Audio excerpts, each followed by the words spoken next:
Sobat YPP, saat ini saya sedang berada di Istana Dalam Loka yang merupakan pusat Kesultanan Sumbawa yang juga sekaligus sebagai tempat tinggal. Saya penasaran nih, ada apa aja ya di dalam sana? Ikuti saya ya. Assalamualaikum. Waalaikumsalam, selamat datang di Istana Dalam Loka. Dari mana, Mbak? Saya dengan Windri dari Jakarta, Mas Dari Subhan. Jakarta. Ya. Ya. Saya Subhan, Ya. sebagai juru pandu Istana Dalam Loka ini. Baik. Nah, Sobat YPP, kayaknya ini bakalan seru nih karena saya ditemani oleh Mas Subhan yang merupakan juru pandu dari Istana Dalam Loka. Mas Subhan akan menjelaskan sejarah dari Istana Dalam Loka ini ya, Mas. Kita menjelaskan mulai dari pintu, Mbak, itu tangga ini. Ya, Yang dengan tangga sebagai penghormatan mengapa dibuat miring dan dari bawah ke atas begitu ya, dari Mas ya. bawah ke atas. Baik, Mas. Namanya Ratu Tigasan. Siap. Ya, jadi ruangan ini secara harfiah adalah tempat tidurnya Tempat tidur. Sultan dan Permaisuri tempat ini. Lalu yang batasnya itu adalah di sebelah sini, Mbak. Sebelah sini. Ada tiang lagi ya ini ya, Mas ya, Ya, yang termasuk tiang dari lagi. yang Sebenarnya 99 ada tadi ya. tirai dulu, ada lampu gitu.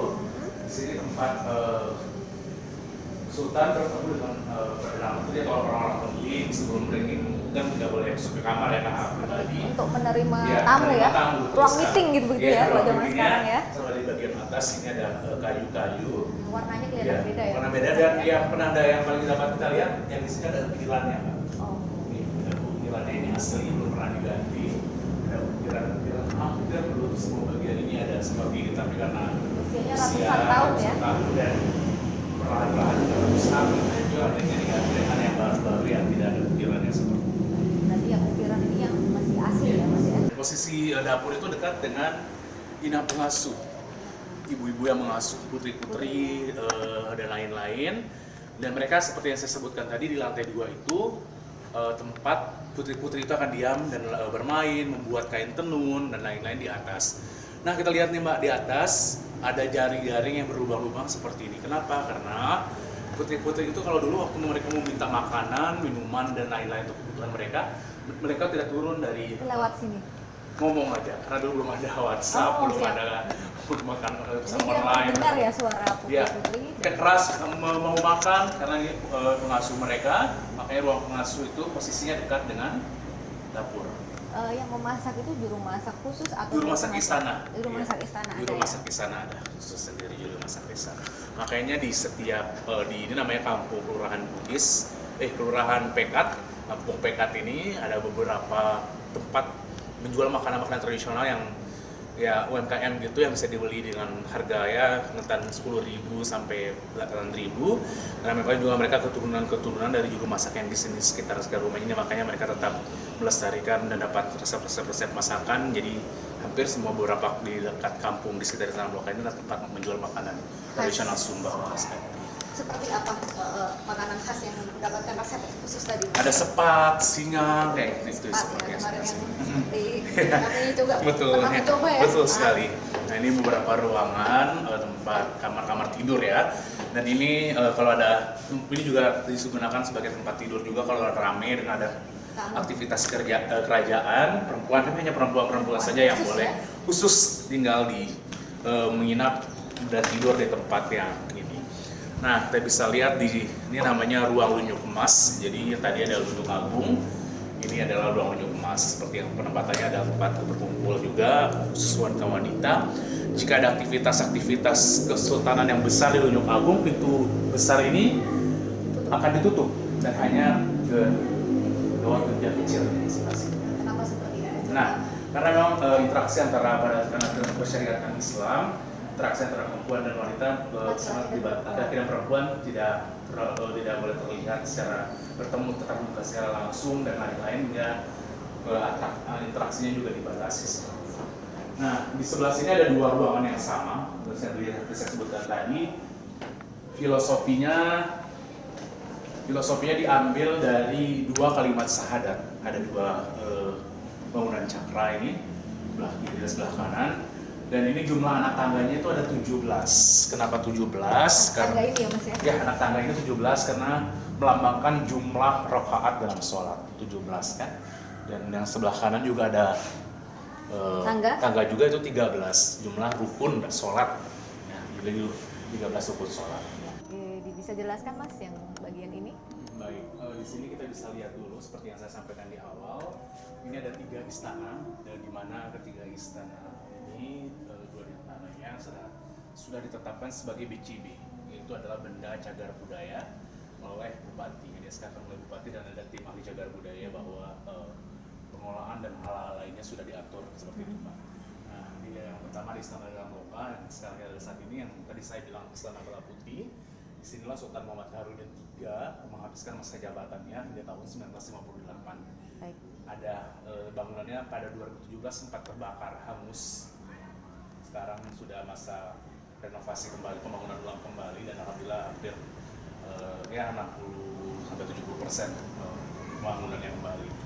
Nah, ini ada Istana Bala Kuning. Jadi pada zaman itu Bala Kuning ini dibangun sebagai tempat tinggal para petinggi pemerintah Republik Indonesia untuk Pulau Sumbawa. Jadi ketika Indonesia merdeka, untuk persiapan kemerdekaan banyak orang-orang yang datang ditugaskan untuk tinggal di Sumbawa sebagai penguat kesatuan negara Republik Indonesia dan lain-lain. Salah Kalau satunya Sultan, kalau misalnya selama di Sumbawa ini tinggal di yang mana? yang di Bala Kuning. Bala Kuning. Ya, dan semua benda-benda pusaka yang di sini replika dan lain-lain semuanya hampir ada di Bala Kuning ini.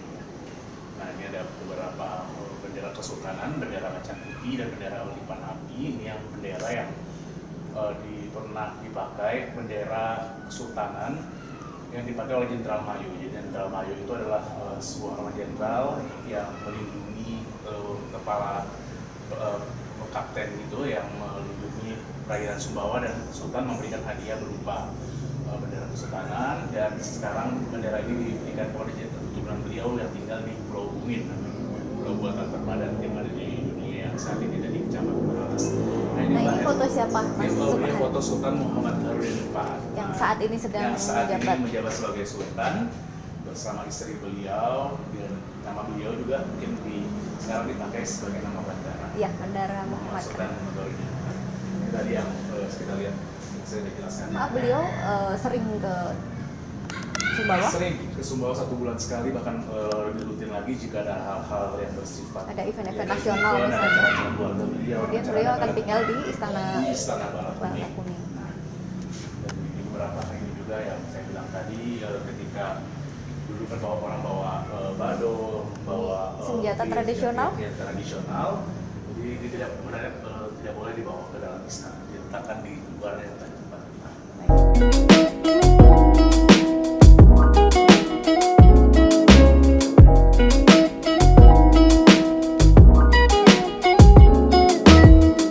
Sumbawa terkenal dengan makanannya yang berbahan baku susu. Saat ini saya sedang berada di Desa Penyaring, Kecamatan Moyo Utara, Kabupaten Sumbawa. Dari informasi yang kami peroleh, di sini beberapa warga membuat permen yang berbahan baku susu. Saya penasaran nih, seperti apa ya rasanya permen dari susu itu? Yuk, langsung aja. Assalamualaikum. Waalaikumsalam. Ibu sedang bikin apa, Bu? Permen susu. Permen susu. Dengan Ibu siapa? Ibu siapa? Ibu Sulmiati. Ibu Sulmiati. Yang ini Ibu siapa? Ibu Yuli ya, Ibu Sulmiati dan Ibu Yuli. Ini susu, permen susu. Bahan bakunya apa aja, Bu? Susu murni. Susu murni. Susu apa nih? Di sini tulisannya susu kerbau. Terus ada campuran yang lainnya? Bahan baku yang lainnya maksud saya? Gula aja. Gula aja. Jadi hanya terdiri dari susu dan gula. Iya. Terus gimana, Bu, dulu awalnya kok bisa ini membuat homemade ini permen susu ini, Bu? Awalnya dari kegiatan peternak. Heeh. Kemudian itu ada pelatihan seperti itu? Ada pelatihan dari Jakarta. Ibu sudah berapa lama ini usaha membuat permen susu ini, Bu? Sudah lama, sekitar lebih 30 tahun. Wah, udah lama sekali ya, Bu ya? Iya. Ini boleh saya cicipin, Bu? Iya, silakan. Sobat YPP, kita coba cicipin ini permen susu cap kerbau perah. Ini bahan bakunya dari susu kerbau dicampur dengan gula. Gulanya gula pasir. Gula pasir. Perbandingnya berapa, Bu? Antara susu dan gulanya perbandingannya berapa masing-masing? 3 liter susu. 3 liter 1 susu. kilo gula. 3 liter susu, 1 kilo gula. Kita langsung cobain ya. Susunya berasa banget, gurih dan manis. Ibu, selain di sini, selain ibu yang membuat permen susu ini, ada warga lain juga nggak yang bikin? Iya, ada banyak. Banyak. Jadi di sini mayoritas usahanya permen susu. Iya. Oh ya, omsetnya berapa Bu ini dijualnya? Dijualnya Per bulan omsetnya bulan. berapa keuntungannya? ya alhamdulillah bisa 10 juta bisa. 1 bulan 10 juta. Nah, Ibu ada karyawan? Berapa karyawannya Bu? Karyawannya sekitar 5 orang. Itu setiap hari membuat permennya? Iya ya. Mulai jam berapa itu proses pembuatannya, pembuatan permen susu ini? Dari pagi Jam berapa? dari jam 7. Jam 7, kemudian nanti jam 9 langsung bisa dipasarkan, dijual di pasar gitu ya Bu ya? Iya di pasar ke toko-toko maksudnya. Nah, susunya udah di-pack seperti ini Sobat YPP, ini akan saya bawa untuk oleh-oleh di Jakarta. Ya, di sini ada beberapa kemasan tersedia 1, 2, 3, 4, 5, ada 5 kemasan. Yang paling kecil ini isi 8. Ini dibanderol harga Rp5.000. Kemudian yang ini isi 14 ya Bu, 14 permen. Ini Rp10.000. Kemudian yang ini 40. 40. Ya. 40 permen, harganya Rp25.000, dan yang gede-gede ini, yang lebih besar ini adalah 1/4 kilo, dibanderol dengan harga Rp40.000. Kalau ke Sumbawa, jangan lupa mencoba permen susu Cap Kerbau Perah.